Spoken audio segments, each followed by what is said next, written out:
இனிய காலை வணக்கம் நண்பர்களே.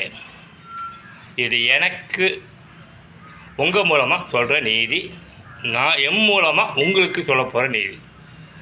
நேற்று ஒரு பெரிய நிறுவனத்தில் போய் கதை ஒன்று சொல்லிட்டு வந்தேன்.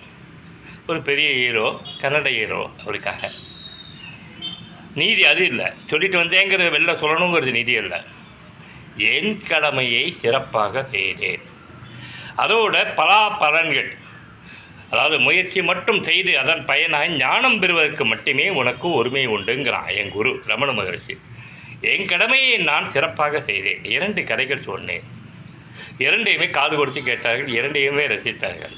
நடப்பது நடக்காதது, அது ப்ராஜெக்டாக டிசைன் ஆகுது ஆகிற இதெல்லாம் மேலே இருக்கிற பிரபஞ்ச சக்தி இறையருள் ஏதோ என் கர்ம வினை விதி முடிவு பண்ணும். இது மூலமாக எனக்கும் சொல்லிக்கிறேன், உனக்கும் சொல்லிக்கிறேன். நோண்டிட்டு இருக்கக்கூடாது, அதை மறந்துட்டு வேறு குழப்ப